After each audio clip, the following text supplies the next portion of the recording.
Purihin, purihin, purihin, dakilain, pasalamatan natin ang ating mahal na Panginoon, ang Diyos na makapangyarihan sa lahat, na lumikha ng langit at lupa. Dahil muli narito po tayo para po sa pagpapatuloy ng ating programa o sa ating pong programa na ang layunin ay maghatid sa atin ng pagkain ng buhay o ito po'y tinatawag natin tinapay ng buhay, ang Bread of Life program, na kung saan po nais po natin ang lahat ng mga tao ay bigyan ng encouragement para patuloy na palakasin, patatagin at paunlarin ang kanilang buhay pananampalataya sa harapan ng ating Panginoon.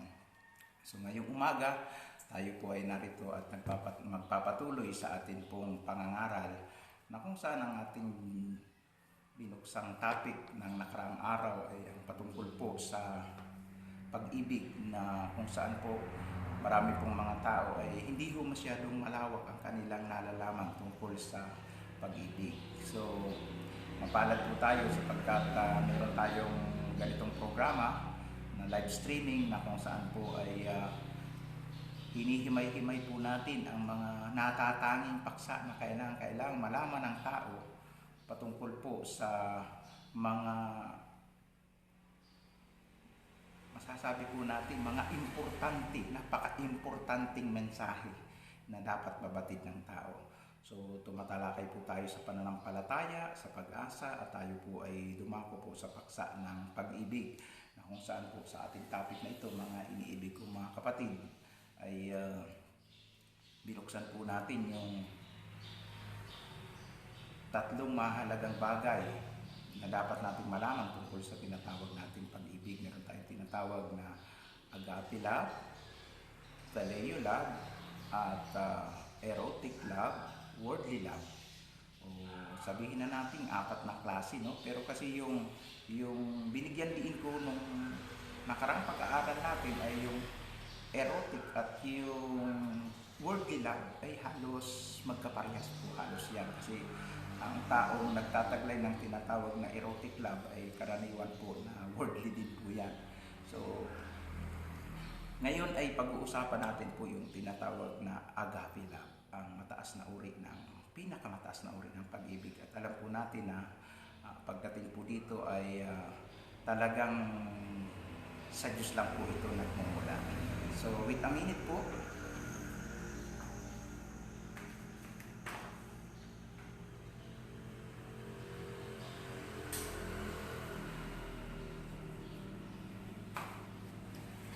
Masyadong mainit kaya kailangan natin pander ng electric fan. So purihin ang Panginoon. So kahapon ay aking binasa at tinalakay po yung patungkol po sa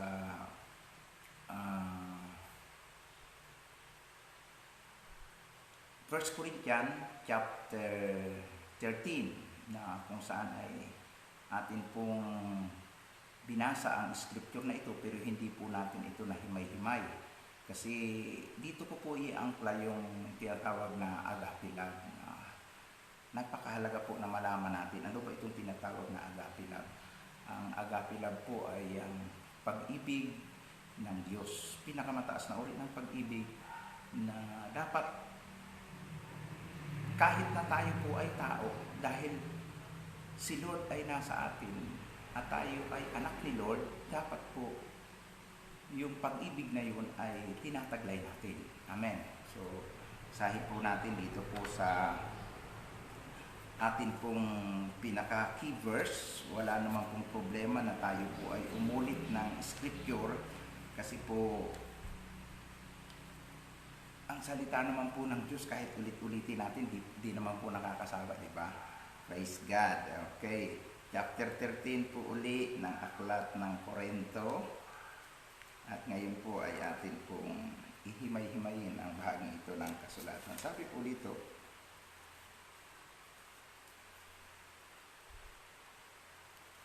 kung makapagsalita man ako sa iba't ibang wika ng mga tao at ng mga anghel, ngunit wala naman akong pagmamahal, para lang akong kampanang kumakalimbang o kumpiyang na maingay.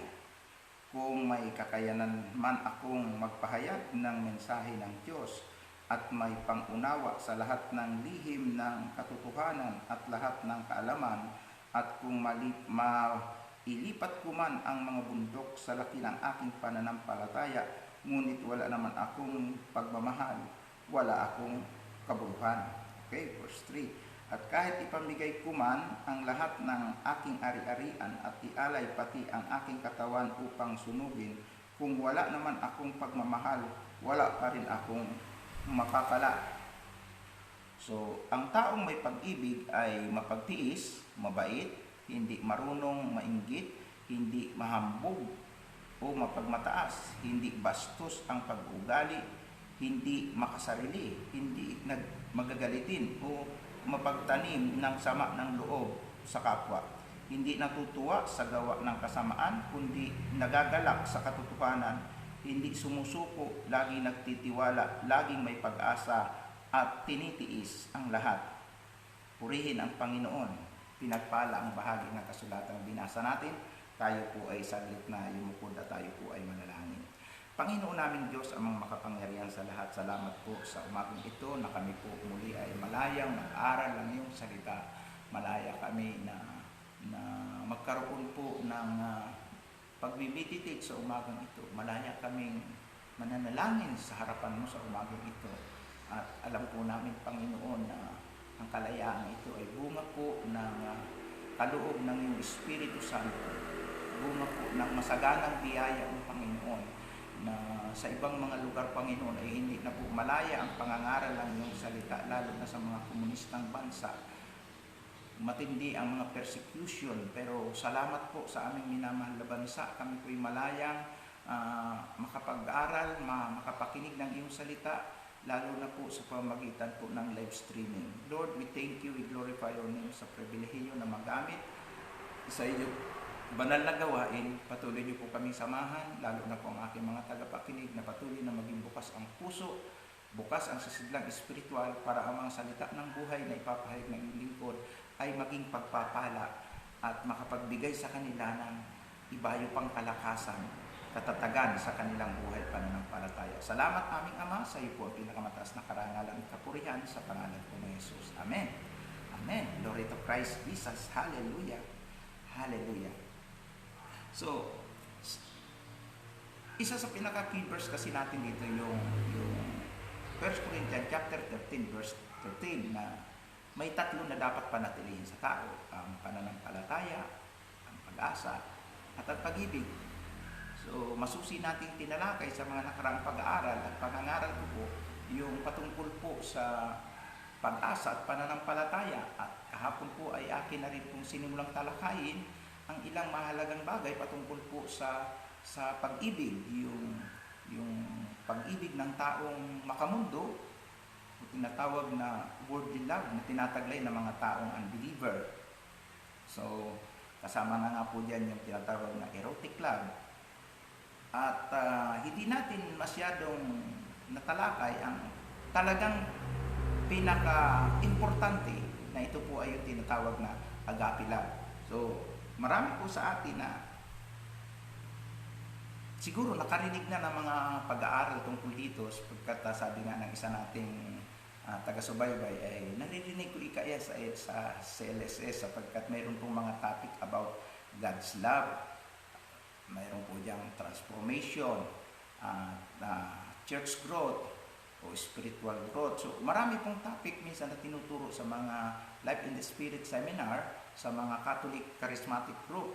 Pero ito po kasing God's love ay hindi ho ito nakakapagod, nakakasawa, at nakakaumay na pakinggan at pag-aralan, sapagkat sabi nga sa pinakahuling pangungusap ng 1 Corinthians 13:13, ang pinakadakila sa lahat ay ang pag-ibig. So, kung alin yung pinakadakila sa lahat, ay yan po yung dapat ay pagtuunan natin ng pansin. Ibig sabihin, kung yan ang pinakadakila, pinaka-importante po yan. Bakit po? Bakit? Sinabi po, pinakadakila sa 1 Corinthians chapter 13, pinakadakila, pinaka-importante, pinakamataas na kalidad ng dapat taglay taglay ng tao o katangian ng tao ay yung tinatawag na pag-ibig. Sabi po nang binasa natin sa 1 Corinthians chapter 13 ay maliwanag po dito na mamaya na ho siguro ako babati na gusto ko po kasi word agad ni Lord eh.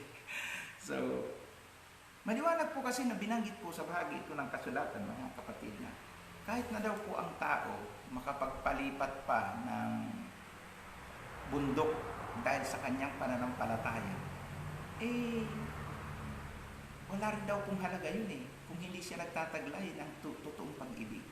Kahit po ang tao magtaglay pa ng mga salita ng anghel, tinatawag na makalangit na wika, nag-speak in tongues siya. Kung sabihin natin may mga experience pa siya ng mga pangitain, at masabi po natin na siya po ay binagpapahayagan sa mga panaginip, kung wala naman daw pong tunay na pag-ibig, ang sabi po sa bahagi ito ng kasulatan, eh, ang lahat ay walang kabuluhan. Kahit ka pa makapagpahayag at magaling kang magpahayag, magsalita, kung wala ang tunay na pag-ibig, ay para ka lang isang kalimbangan, batang tangan o kampana na umaalingaw-ngaw. So, ang ibig sabihin, anuman ang mga katangiang tinataglay ng bawat tao, pinaka-importante ay yung pag-ibig. Hallelujah. Hallelujah. So, mga kapatid, siguro mapansin ninyo ay ngayon ay Word of God agad tayo. Araw po kasi ngayon ng linggo. So, sa 16 na yata ako tayo ngayon ng buwan ng Agosto.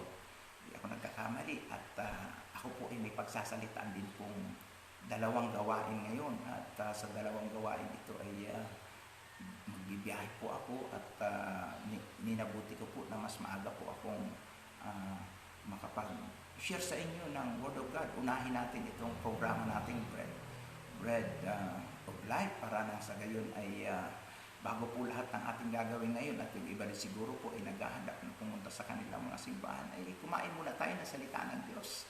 At napakaganda ho itong ating pong pinag-uusapan na topic, itong pinaka-importanting katangian na dapat taglay ng isang mananampalataya. At ito po ay ang pag-ibig. Kasi nga po, useless kahit na tayo magaling magsalita, kahit na tayo nag-speak in tongues, kahit tayo may mga pangitain na makalangit, at mayroon tayong matinding pananampalataya na nagkakaroon ng mga sign and wonders, miracle na kahit na bundok na papalipat sa dagat. Kung walang pag-ibig, walang kabuluhan. Ang matindi po niyan, kahit pala magbigay ka, offer ka, kahit nga buong katawan mo pa, ihandog mo pa eh. Kung hindi mo ginawa ng may pagmamahal, ang lahat ng yan ay useless, walang silbi. Kasi dapat, anuman ang ating gagawin sa salita at sa gawin natin na mayroong marugdog na pag-ibig. Totoong pag-ibig na nagmumula sa ating puso na ginagawa natin dahil po sa pag-ibig.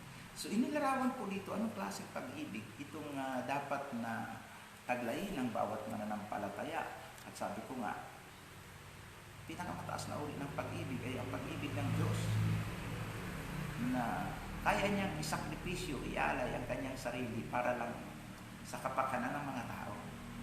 At kung yan Diyos na yan na pinagmulaan ng pinakadakilang pag-ibig, pinakamataas na uri ng pag-ibig ay naninirahan sa ating mga puso, nag-ahari sa ating mga puso.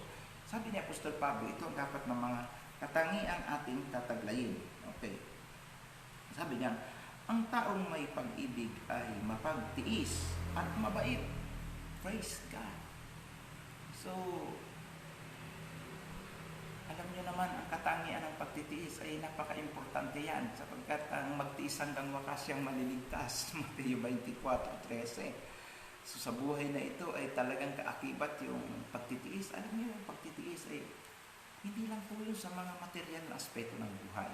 Kasi po, lalo ngayon, panahon ng pandemic, ang dami pong nagtitiis na walang pera, walang tinatanggap na sweldo, yung mga hindi malayang nakakalabas, yung mga negosyo nila, bagsak. So, marami silang pinagtitiisan, pero alam po ba ninyo na ang pagtitiis po, hindi lamang po yan tumutukoy sa material na aspeto ng buhay. Isang katangian din po yan na dapat taglayin ng mananampalataya, kasi po yung pagtitiis, para upang kalakip na po yan ng pagpapasensya makikang mapagpasensya na, ay pagtiisan mo yung tao yan, kasi ganyan na talaga ugali niyan pinanganak na kasing ganyan yan pinanganak siya na lumaki, hindi naturuan, hindi na nakapag-aral, kaya ganyan ang ugali. Pagtiisan mo na yan, di ba? Naririnig natin minsan, pinagtitiisan ko na itong asawa ko nito kasi talagang bungangera ito talagang ano ito matapang ito talagang siya ay talagang kailangan mayroong mahabang pasensya. Kaya kasama yun sa pinagtitiisan, mga bagay na kung saan hindi masyado natin napapansin pero dapat pansinin, ano? So, kasi po pag wala po talaga ito, hindi natin masasabing nasa atin ang pag-ibig ng Diyos. Bakit po? Tayo po din, dami rin po nating mga nagawang pagkakamali, dami rin po nating mga pagpapasaway sa Panginoon. At sa totoo lang po, kung ang Diyos ay hindi matiisin sa atin, baka po tayo po ay dinuldukan na sa mundong ito. Dahil minsan, sa buhay natin ay maraming beses tayong nagkakamali. So, mula nang ikaw ay magkaisip, lumaki, at minsan, Kristiyano na tayo, pero may mga bad attitude tayo sa harapan ni Lord. Pero napakabuti po ng Diyos, pinagtitiisan niya tayo sa ating mga bad attitude. Nandun pa rin yung napakasaganang biyaya at grasya niya na tayo pinagpapaumanhinan niya sa ating mga nagagawang mga kamalian. Kaya nga po, pasalamatan natin ang Diyos na siya po ay talagang agape love. Ang Panginoon ang pinagmumula ng agape love. Kasi kung wala talaga si Lord, ay siguro po walang tatagal na mananampalataya. Kasi lahat ho ng tao ay may pagkakamali at may mga pagkukulang. At dapat ho ay maintindihan natin yun. Ibig sabihin, pagtiisan natin sila sa ganong kanilang katangian o attitude.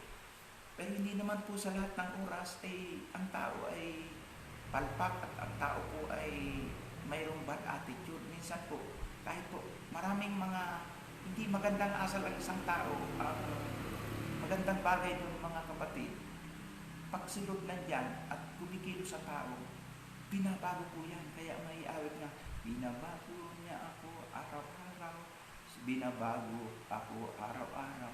So yan po ay mga magagandang katangian na pagpasalamat natin na ang Diyos ay nagbabago sa atin araw-araw. So maaaring ngayon ay mayroong bad attitude, marami tayong mga nakikitang mali, pero huwag mo namang isipin na habang buhay na ay ganyan yung taong yan. Kaya pagtiisan po natin sila tulad din ng pagtitiis ng Diyos sa ating mga kapalpakan, sa ating mga pagkukulang. Sabi po dito, ang talagang mayroong tunay na pag-ibig ay mapagtiis at mabait. Sana mabait ka, no? Sana lahat ng tao, hindi nga lang sana kundi Lord ni Lord, lahat tayo mabait. Bakit po? Siguro kung lahat ng tao mabait, wala nang away-away, wala na pong siraan, wala na pong inggitan, wala na pong intrigahan. So, napakagandang katangian, no? Kasi ang Diyos talaga natin na pinagmulan ng dakilang pag-ibig ay mabait. At ang sabi po dito, ang tunay na pag-ibig ay nagtataglay ng pagiging mabait. Amen. Tuloy po natin. Patuloy po tayo sa pag-aaral na ito. Sabi po dito, mga minamahal ko mga kapatid at mga kamanggagawa, kung ating ipagpapatuloy, hindi bastos ang pag-uugali. Sa ibang salin, hindi magaspang. Ang tao pala, pag talagang may pag-ibig ng Diyos, mayroong magandang pag-uugali. Kaya, hindi mo masabi na ang pag-ibig ng Diyos ay nasa iyong puso at si Lord ay nasa iyong puso. Kung bastos ka, wala kang respeto, wala kang galang, wala kang pakundangan. Tinalakay ko nga kahapon sa huling panahon, nakaprapisi na ang mga kabataan ay magiging walang modo sa kanilang mga magulang. So yan yung mga tao na nabubuhay sa makamundong pamumuhay, bastos ang pag-uugali, walang galang, sila po ay gusto sila ang masunod, ang magulang ang pasundin, walang respeto. So, ibig sabihin po kasing bastos, hindi marunong rumispeto. Samantalang nung mga, sabi ko nga, panahon ng kabataan ko, yung mga bata, pagkadaan yan sa harap ng matatanda, tabi po, makikiraan po, diba? Tapos karamihan ng mga kabataan, talagang marunong magmano. Tanda yun ang paggalang at pagrespeto. Pero ngayon, tingnan po din ang maraming mga kabataan, napakabastos po. Ni hindi marunong bumati, gumalang, magmano sa mga nakakatanda. At hindi lang po yun, minsan po, kahit na po matanda, sinasagot-sagot nila. Alam po ninyo, isa po sa magandang katangian ng mga Koreano kasi nanggaling po ako sa Korea last buwan ng February 2018 at alam po ba ninyo mga kapatid, isa sa magandang katangian ng mga Koreano, yung mga bata, hindi po marunong sumagot-sagot sa mga matatanda. Sa totoo lang po, kahit nga po minsan mga binata na, kung bagluan po yan, hampalusig po ng mga matatanda, hindi po yan sumasagot. Yan ang isa sa magandang ugali po nila na hindi po, yung mga kabataan naman, hindi naman po mga bastos sa mga matatanda na hindi katulad po dito sa Pilipinas minsan yung mga anak kung sumagot-sagot sa kanilang mga magulang napakawalang modo po. At hindi lang dapat sa magulang, kundi sa lahat ng mga matatanda, marunong po tayong bumalang, marunong po tayong magpahalaga, marunong pong magrespeto kung ang pag-ibig ng Diyos ay totoong naghahari sa ating mga puso. Kaya ang hirap pong paniwalaan na tayo po ay may nagtataglay ng pag-ibig na makadiyos at pag-ibig ng Diyos kung bastos at masama ang ating attitude, ang ating ugali. At dito po ay atin pong ipagpapatuloy, sabi po doon, hindi siya makasarili, hindi magagalitin, hindi mapagtanim ng sama ng loob. Grabe po mga katangian ito. Kasi pagdating po talaga sa attitude, character, kami po dito bumabagsak Yung salitang binabanggit ko dito, dapat ay, sabi po dito, hindi makasarili. So karamihan po ng tao, sabi ko nga sa inyo, pagka po pag-ibig na makamundo, may pag-ibig siya, kaya lang pansarili lang. Ang mahal niya, sarili lang. Ang mahal niya ay yung mga nasa paligid niya lang, sarili lang niya, sariling pamilya niya, wala siyang pakialam sa iba. So, marami pong tao na nabuhay sa ganyan, bagamat kilala nila ang Diyos, naniniwala sila sa utos ng Diyos, ibigin mo ang iyong kapwa tulad ng pag-ibig mo sa iyong sarili, pero pag tinignan mo talaga, ang iniibig lang nila, sarili nila, yung kapwa nila, wala na para sa kapwa nila, para lang sa sarili nila. Kaya ang sabi diyan, kung ang pag-ibig ng Diyos nasa atin, hindi dapat makasarili. Marunong tayong tumingin at marunong tayong magpahalaga sa pangailangan ng iba, marunong tayong magrespeto sa dapat respetuhan, marunong tayong magmahal sa dapat na mahalin, sapagkat yan po ang sinasabi ng banal na kasulatan. Hindi makasarili. Mayroon pong mga may pag-ibig, nagmamahal, pero may tinatangi. Hindi ho ganun ang sa Panginoon. Sa Panginoon nga, sabi nga, pinauulan niya ang ulan sa masasama at sa mabubuti. So, ang pag-ibig ng Diyos ay talagang para sa lahat. Walang itinatangi. Nasa tao na lang yan na minsan hindi nila binibigyan ng importansya at pagpapahalaga ang dakilang pag-ibig ng ating Panginoon. Kaya kung ikaw ay Kristiyano, totoo kang mananampalataya, nasa iyo ang pag-ibig ni Lord, tinataglay natin ang agape love na siya talagang kailangan taglayin natin, dapat tayo po ay hindi makasarili o hindi tayo nag-iisip para sa sarili lang, kundi iniisip natin din yung para sa ating kapwa. Kaya nga muli gusto ko banggitin yung awit sa simbahang Katoliko na nagsasabing walang sino man ang nabubuhay para sa sarili lang at walang namamatay ng para sa sarili lang. So tayong lahat ay dapat magkaisa, magtulungan at magmalasakitan sapagkat ang isa't isa ay mahalaga. So kapwa mo, pagmalasakitan mo at mahalin mo at hindi yung sarili mo lang. Iyan po ang mahalagang bagay na dapat nating taglayin. Hindi siya magagalitin. So pag ang tao pala puspos ng pag-ibig ng Diyos, may agape love, hindi siya madaling mag-alburuto. Nakakalungkot kung isipin, minsan mga Kristiyano na nagdadabog pa, nagtatapon pa ng gamit, minsan po ay kahit po minsan mga anak natin pagka po mayroong hindi sila nagustuhan, magdadabog sila, magsisigaw sila. So yung pag-ibig ng Diyos ay wala talaga. Sapagkat ang pag-ibig ng Panginoon pag nasa isang tao, sabi diyan ay hindi siya magagalitin, hindi siya bugnutin.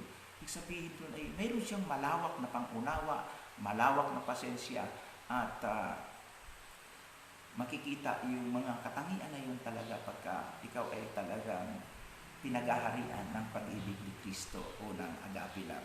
At ipagpatuloy po natin mga kapatid, at ang sabi po dito ay hindi nagtatanim ng sama ng loob sa kapwa. Wow. Grabe. Bakit po?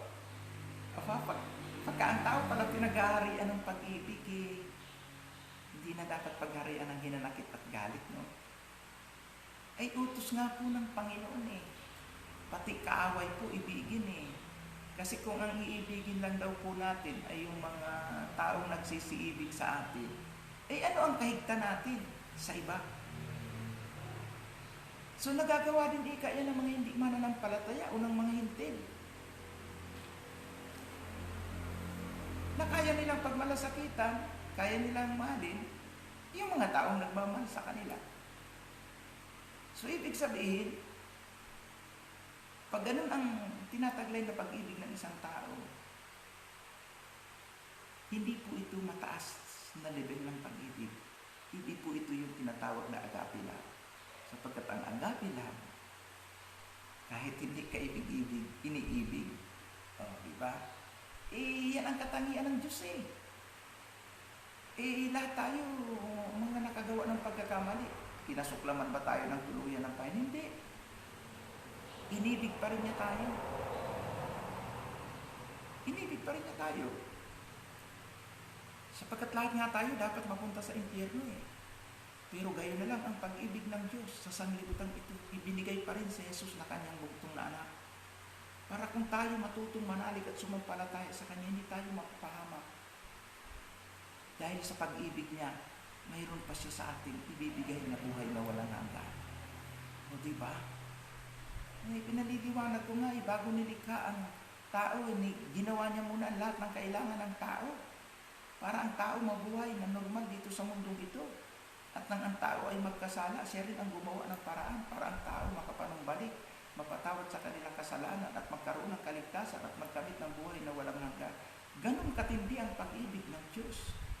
So, kahit hindi kaibig-ibig, ipinadama pa rin niya yung pag-ibig sa atin. So, kung yung pag-ibig na yan ng Diyos ay nasa ating puso at naghahari sa atin, dapat lawakan po natin ang pag-unawa at pasensya sa mga tao na hindi kaibig-ibig, sa mga taong naninira, sa mga taong nagchichismis, sa mga tao ng aargabyado, gumagawa ng hindi maganda sa atin. Talagang kailangan natin lawakan ang pasensya. Kasi po, dalawa lang ang klase ng tao. Isang nagpapasensya at isang pasensyahan. O, saan ka ngayon? Nasa pasensyahan ka ba o nagpapasensya? Dapat po nandun tayo sa nagpapasensya. Bakit? Nasa atin nga yung pag-ibig ni Lord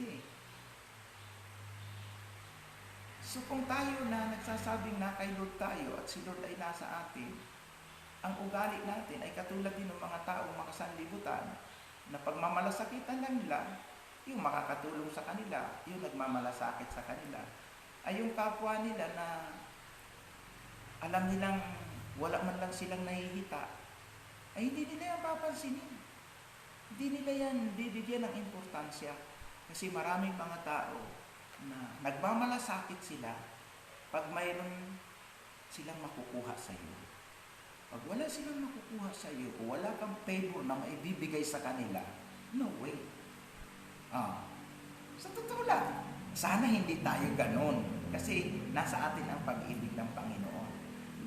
Hindi dapat tayo namumuhay ng gano'n. Kasi kung nasa atin ang pag-ibig ng Diyos, sabi doon, hindi tayo dapat nagtatangi. Kalingain natin ang mga tao, lalo na kung sila po ay nasa kalagayan na talagang makitid ang kanilang pangunawa. Tayo ang uunawa sa kanila. So hindi sila nagpapasensya. Tayong may pag-ibig ng Diyos ang magpapasensya. Kaya mapalad ka kung ikaw yung nagpapasensya kaysa sa ikaw yung pasensyahan. Amen. Amen. Hallelujah. So, mapuspos nawa tayo ng pag-ibig ni Kristo at managana nawa ito na lubusan sa ating mga puso. Kaya ako minsan po, pagka po may mga taong lumalapit sa akin at meron din lang naman kayang itulong, sabi sa abot, kaya natin ay aabotin natin sila. Pero kahit ano man yung kahandaan natin tumulong, magbigay, magmalasakit, kung hindi naabot ng kapasidad natin, ay wala tayong magagawa.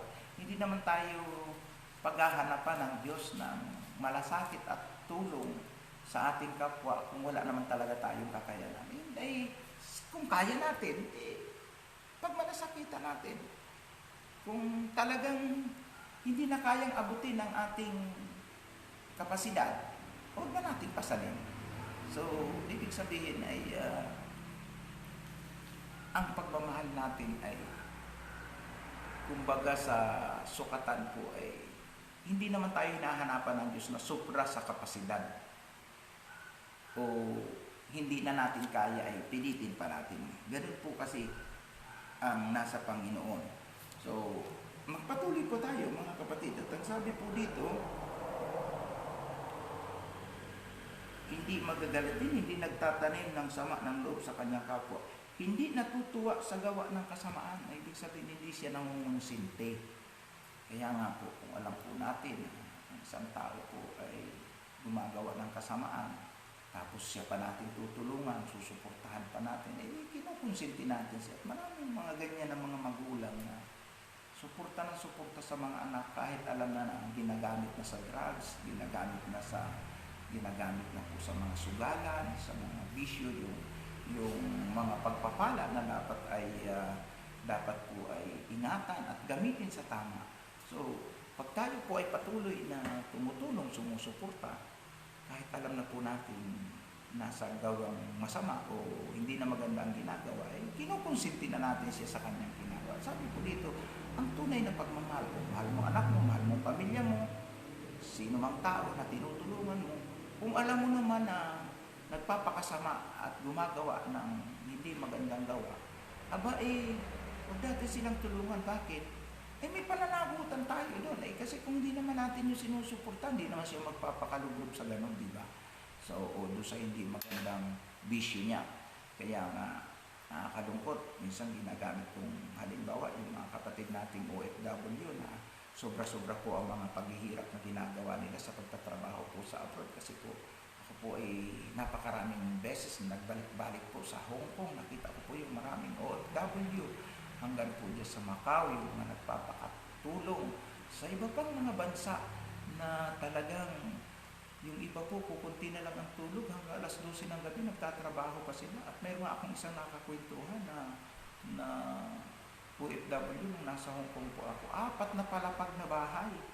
Siya niyang nililinis araw-araw. May mga kwarto pa yun. So, ibig sabihin, kung 4 na palapag, sabihin natin 4 na CR lang. 4 na CR, araw-araw nililinis niya. May schedule na yan. So, sa loob ng 2 oras, ito yung kwartong ito ang gagawin ko. Ito yung gagawin ko sa sunod na oras. Sunod naman sa pagkalipas ng 3 oras, sa second floor na naman. So hanggang hating gabi po niya tinatrabaho. Araw-araw na pagtiyagaan niya. Tapos nakakalungkot po, no? Mga anak grabe po expectation minsan ng mga relatives dito sa Pilipinas. Talagang kung makahingi ng pera, gano'n na lang, hindi nila alam kung na kayod marino na at trabahong kalabaw na ang ginagawa ng kanilang mga parents, yung kanilang nanay na nagtatrabaho sa abroad. At ang malungkot ka pa nun, ginagastos pa ngayon sa mga bisyo, ginagastos sa barkada. Hindi po sinisinop yung yung pinaghirapan ng kanilang magulang na dapat pag malasakitan nila, grabe ang paghihirap ni nanay, hindi ako basta gagastos ng pera kung hindi importante. So, kung magpalit ng gadget, hindi yung masiyahan. Maayos pa namang nagagamit yung cellphone, may lumabas ng bagong cellphone, bibili na naman, bibili ng ano-ano pang mga gadget. So, hindi na nakikita yung mga sakripisyo na ginagawa ng magulang na nagtatrabaho sa abroad. So, tayo namang mga magulang, minsan nasa atin din ang pagkakamali. Dapat ipaunawa natin ang sitwasyon, ipaunawa natin ang ating mga ginagawa, ang mga sakripisyo natin, at sabihin natin na pahalagahan ng ating mga pinaghirapan. Kasi kung alam na natin yung anak natin, relatives natin, pamilya natin, namumuhay sa hindi magandang pamumuhay, at tayo ay tulo di padala, tulo gastos tayo, kinukonsinti na po natin sila sa hindi maganda.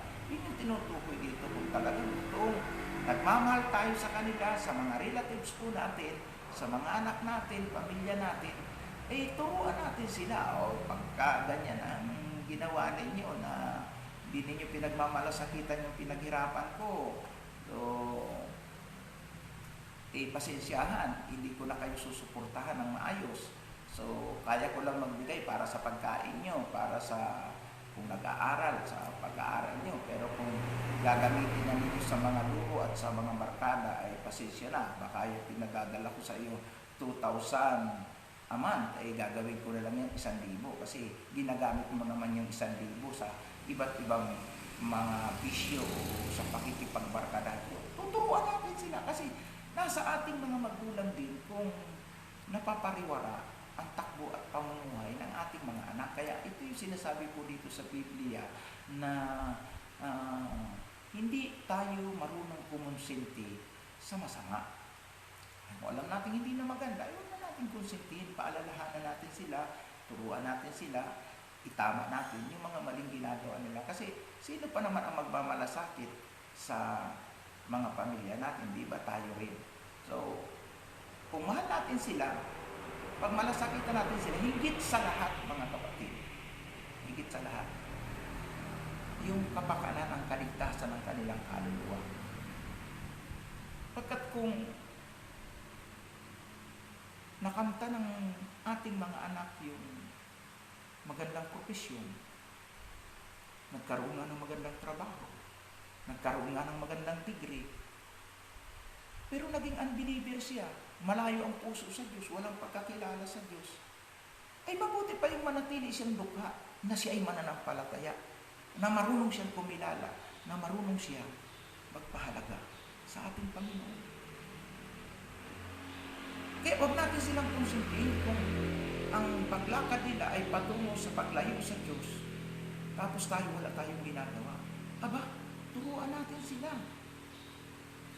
Paalalahanan natin sila, uy, pag linggo, dapat mag-asikaso kayo, pumunta sa church. Dalo kayo ng Sunday school. Mag-aral kayo. Punta kayo sa Bible study. Hindi puro barkada, lakwatsa, na pag linggo, gala dito. Mabuti nga. Ngayon, lockdown . So, nalimitahan ngayon yung mga mahilig maglakwatsa ng mga bata, mga kabataan. O, di ba? Yung gala dito, gala doon, nalimitahan. Bawal na ngayon . Pati nga mga mall ngayon, sinarhan ako sa Manila dahil nga po sa lockdown. Pero minsan sa kabilang parte may mabuti rin po minsan nadudulot yung ganitong sitwasyon .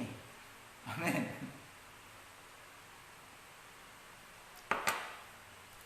Nalilimitahan po yung sobrang kalayawan ng mga kabataan ng maraming tao. So, sa gayon, dapat mailapit natin sila sa Diyos. Minsan ipinapahintulot talaga ng Diyos yung ganitong pagkakataon para kung ikaw ay talagang sa Diyos, hanapin mo na ang Diyos. Lumapit ka na sa Diyos. Kasi hindi na ordinary itong nangyayari ngayon. So, huwag natin silang konsintihin na mamuhay sila na malayo sa Panginoon. Kaya, kung talagang mahal natin sila, ipanalangin natin sila, paalalahanan natin sila, pangaralan natin sila, akayin natin sila, na matutong dumalo sa gawain, mag-aral ng salita ng Diyos, kasi ang lahat ay walang kabuluhan kung ang tao ay mapapahamak din lang. So, makamtaman ang lahat ng bagay sa mundo, kung impyerno ang bagsak mo, mabuti pang hindi ka na isinilang, mabuti pang hindi ka na ipinanganak sa mundong ito. Bakit? Totoo nga, nabuhay ka na marangya. Sabihin natin sa loob ng 70 taon na nabuhay ka, lahat ng layaw at sarap ng tikman mo.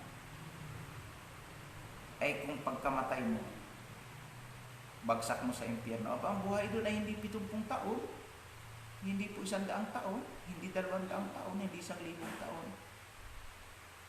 Ang paghihirap po sa impyerno ay magpasa walang hanggan. Kung may buhay na walang hanggan, may pagdurusang walang hanggan. So, nakakalungkot po kung doon mapupuntang ang mga relatives natin, mga mahal natin sa buhay.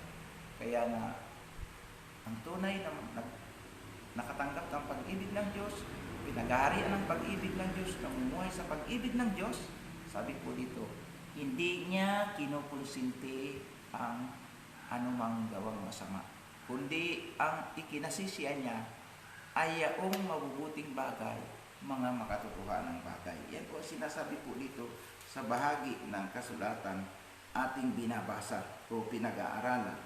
So, hindi sumusuko, laging nagtitiwala, matindi po ano. So, pag ang tao pala nagtataglay ng totoong pag-ibig ng Diyos at nabubuhay sa pag-ibig ng Diyos, meron siyang matatag na determinasyon. Sabi diyan, hindi madaling sumusuko, hindi madaling umaayaw.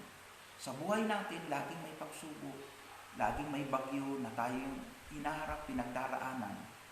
So kung mahina ang iyong paninindigan at determinasyon, give up ka, susuko ka. So isa pala sa magandang katangian ng isang tao na pinag-aharian ng pag-ibig ng Diyos at nabubuhay sa pag-ibig ng Diyos, mayroon siyang matatag na paninindigan sa buhay. Lagi kong sinasabi minsan sa pangangaral ko, pag nasa atin ang pag-ibig ni Lord, nananalig tayo kay Lord, puspos tayo ng pag-ibig ng Diyos, no retreat, no surrender, never give up. Sino man yung nanira sa iyo, sino man yung tao na nagbigay ng discouragement sa iyo, sino man yung tao na gusto kang ibagsak, huwag kang susuko. Dahil ang umaayaw, hindi nagwawagi. Ang nagwawagi, hindi umaayaw. Go, go, go, go. Magpatuloy tayo sa daan ng Panginoon. Taglay ang kanyang pag-ibig. Taglay ang agapila. Amen. Kasi pag nasa atin ang pag-ibig ni Kristo, sino pa ang hahatol sa atin? Sino ang huhusga sa atin? Puspos tayo ng pag-ibig ni Kristo. Ano man sabihin sa atin ng tao? Nasa atin ang pag-ibig ng Diyos. Dahil sa pag-ibig po, wala nang anumang batas na pwede pang humigit diyan. Kaya nga, sinabi nga doon sa isa sa pinaka-key verse na atin pong pinangahawakan sa topic na ito, 1 Corinthians 13:13, na mayroong pananampalataya, pag-asa at pag-ibig, pero ang pinakadakila ay pag-ibig. Pinakadakila ay pag-ibig. Bakit po? Kahit sino pang tao ang humusga sa iyo, kung nabubuhay ka sa pag-ibig ni Kristo at nasa iyo ang pag-ibig ng Diyos, walang anumang hatol pa sa mga nasa pag-ibig ng Panginoon. At ang sabi din na Roma 8:31, sinong makapaghihiwalay sa atin sa pag-ibig ng Diyos? Sa pamagitan ni Kristo Jesus na ipinadama sa atin. Ang kapig-hatian ba? Ang pag-uusig ba? Mas maganda ho, siguro tunghayan at basahin po natin para po lalong maging klaro po sa atin ang bahaging ito ng kasulatan na gusto ko pong angklahan ng ating pinaka-topic ngayong umaga. Pagkat lalo tayong titibay sa pamagitan po ng mga talatang ito. Hallelujah. Sa aklat ng mga taga-Roma, ang hirap po, nagdikit po ang pahina ng aking Bible. Okay, 31. Okay. Ngayon, isipin natin ang mga bagay na ito.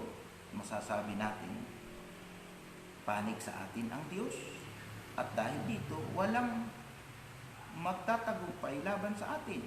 Kung ang sarili niyang anak ay hindi niya ipinagkait kundi ibinigay para sa atin, tiyak na ibibigay din niya sa atin ang lahat ng mga bagay. Sino ang maaaring mag-akusa sa mga pinili ng Diyos? Yan, sabi ko. Sino pwedeng humusga sa atin? Ang Diyos ba mismo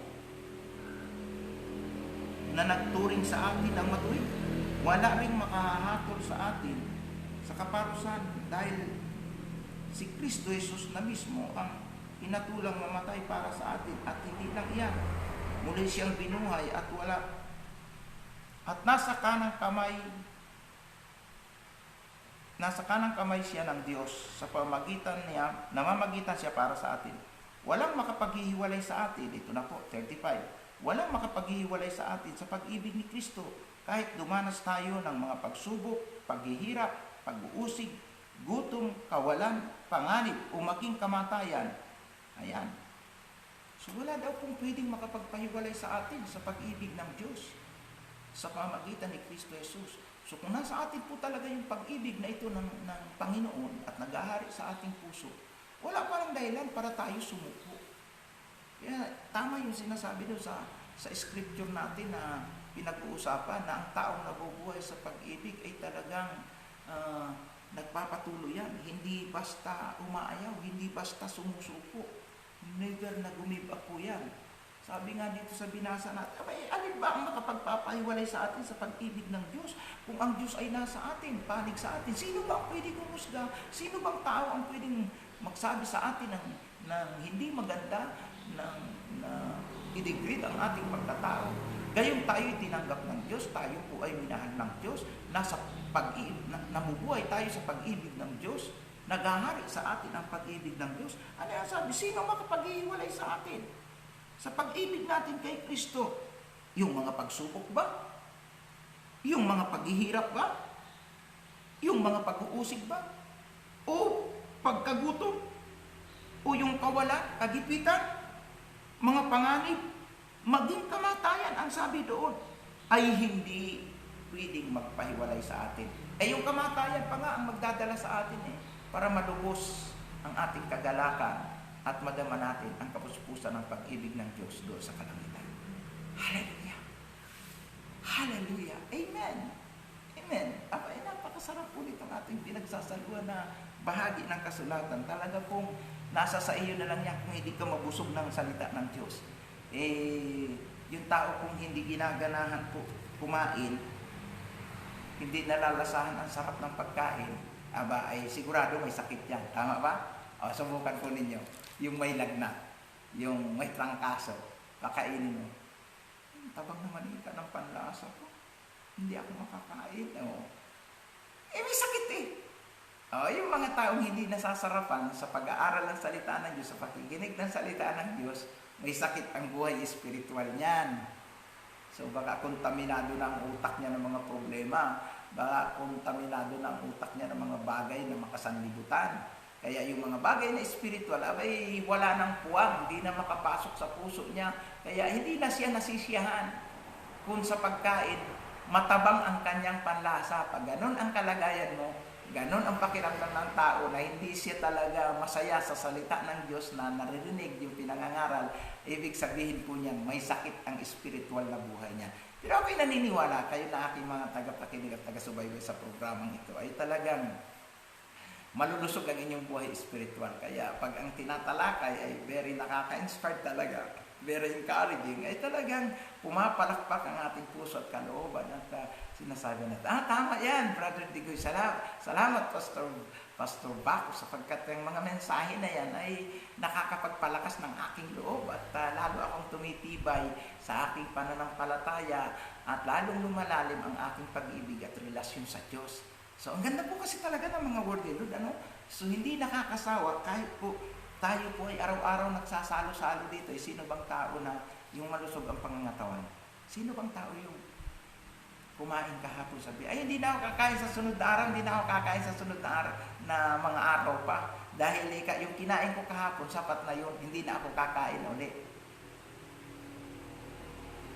Magkakasakit ka niya.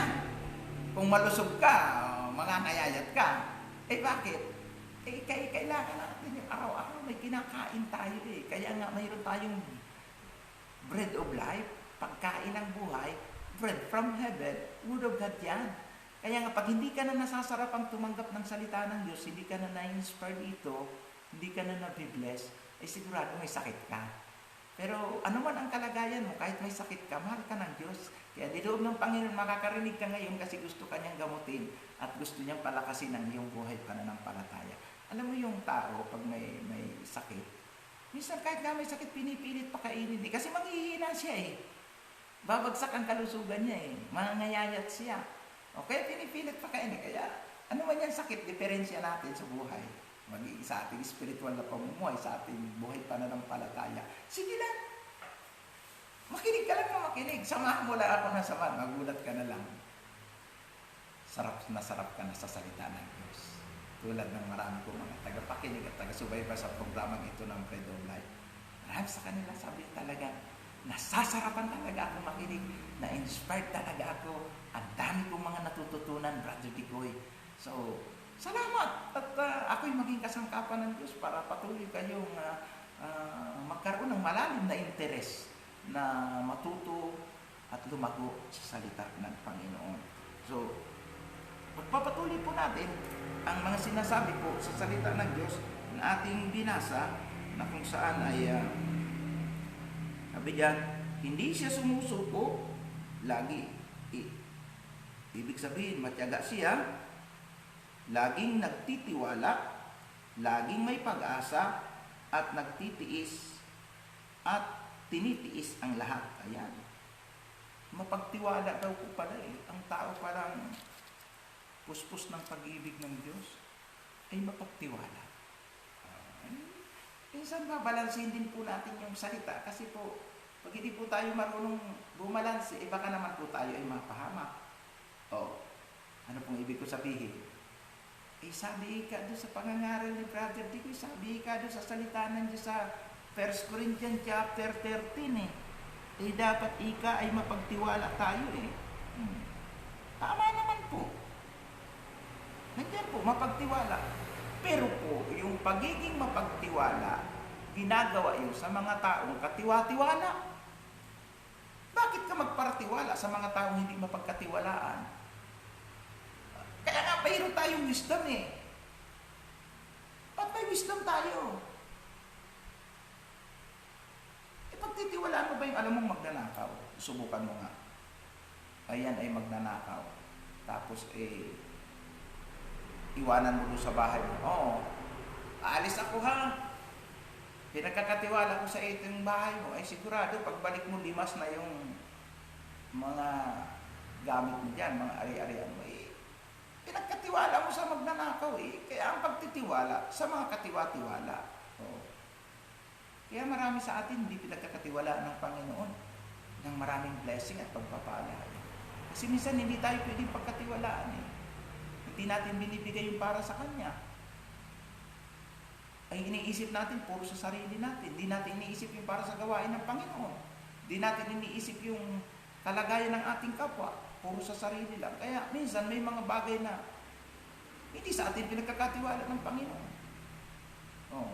Katulad din, halimbawa, sa spiritual na aspeto ng buhay.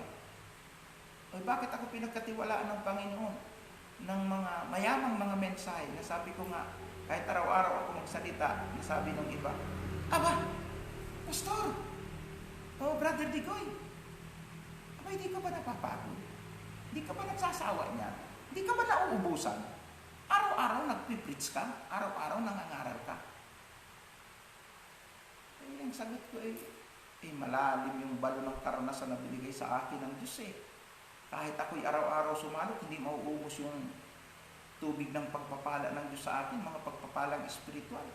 So, kahit araw-araw, umaga, gabi pa ako magsalita, mayroon akong sasabihin sa mga tao, mayroon akong ipapangaral.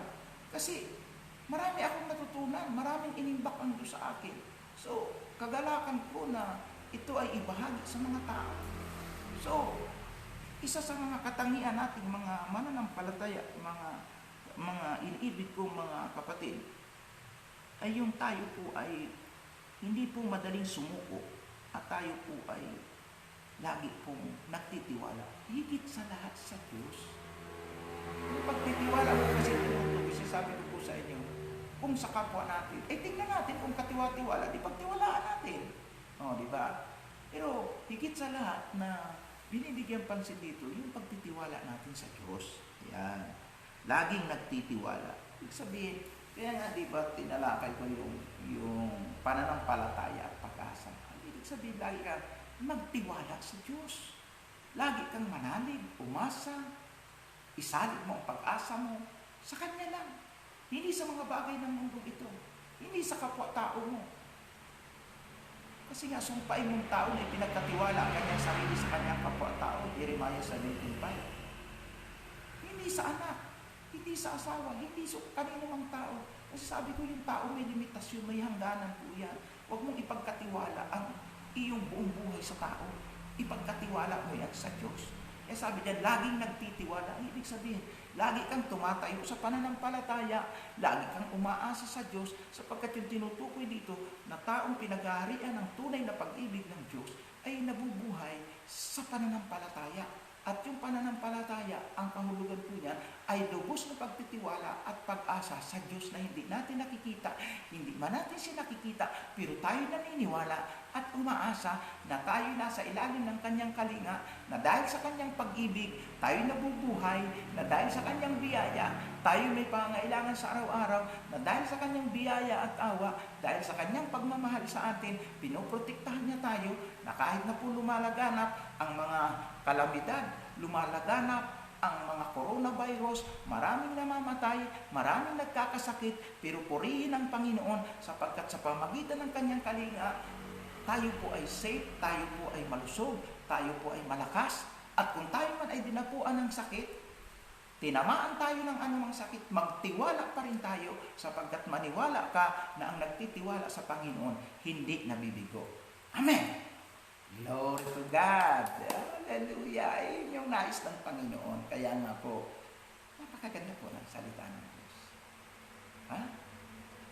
Ang taong nabubuhay sa pag-ibig ng Diyos, kailanman ay hindi nawawalan ng pag-asa sa buhay. Yan, sabi po dito, lagi siyang umaasa, po yan sabi po, ba?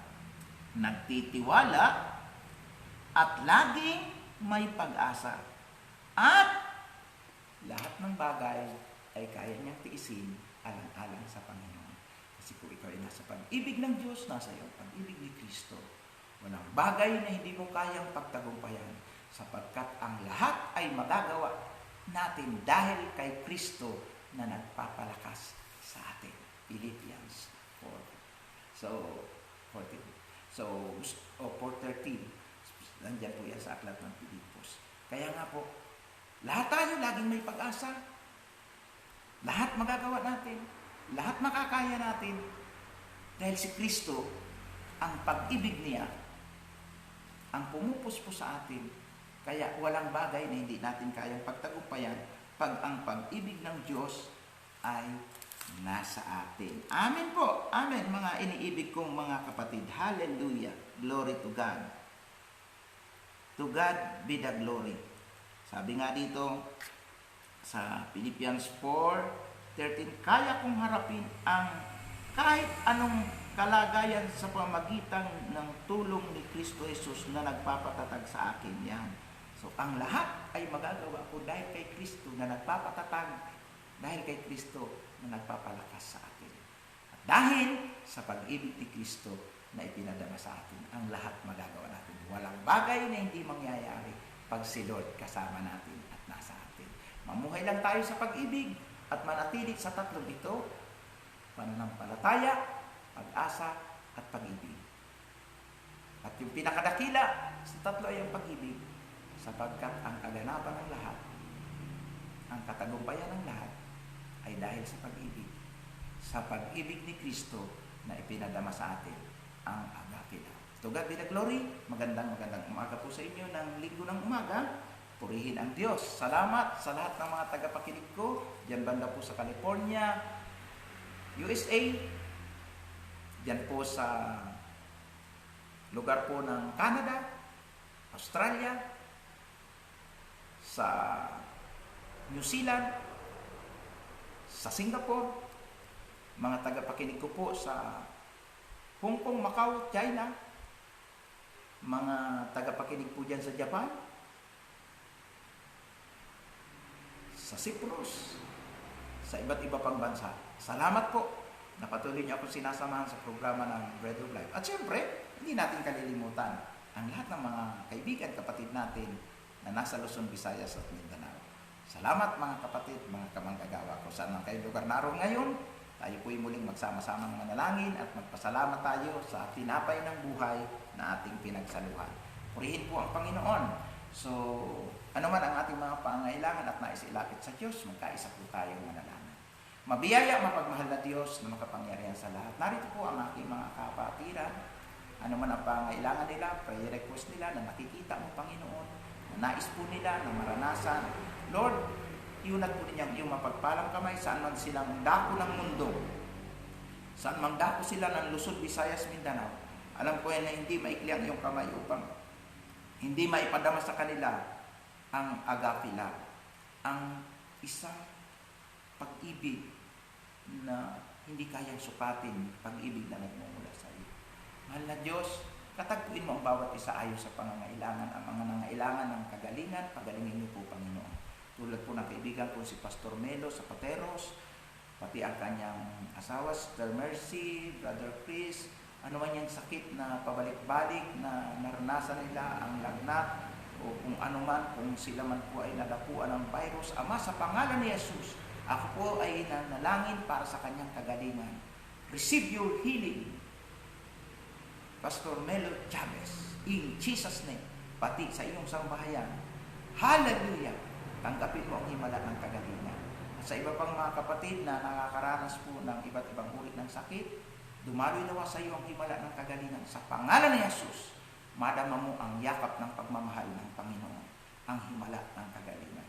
At ano pa mang problema sa asawa, sa anak, sa pamilya, sa pang-araw-araw na buhay, maging sa pananalapi, nananalig ako, Panginoon, ikaw ang Diyos na kumakatakbo at tumutubod sa pangailangan ng bawat isa. Ikaw lang po ang maitaas, maparangalan at magwalhati, Lord. Salamat po sa kasagutan ng aming mga dalangin. Salamat po, Panginoon, sa mga salita mo na nagpapalakas sa amin. Salamat sa dakilang pag-ibig mo, Panginoon, na pumupuspos sa aming pagkatao. Na dahil sa pag-ibig mong ito, Panginoon, kami ay nabubuhay at mabubuhay pa, Panginoon, na mapayapa, masaya, malusog, matagumpay, at may buhay na masagana. Kaya, Lord, sa iyo lang pinakamataas na papuri at karangalan at kaluwalhatian. Sa pangalan ng iyong anak na si Kristong Panginoon namin at tagapagligtas. Ito pong aming samo at dalangin. Amen and amen and amen. To God be the glory. Purihin po ang Diyos. At salamat po sa inyong pagtangkilik, pakikinig at patuloy na pagsubaybay ng programang ito ng Bread of Life. At saan man tayo pumunta, patnubayan tayo at samahan ng ating Panginoon. Bukas po muli ng umaga, alas 6, tayo po muli ay magsama-sama sa ating programa Bread of Life. Ang inyong lingkod, Evangelist Rodrigo Bacos, na ngayon ay nandito po sa Labo, Camarines Norte. Sumaatin ang patuloy na pag-iingat at patnubay ng ating Panginoon. Amen.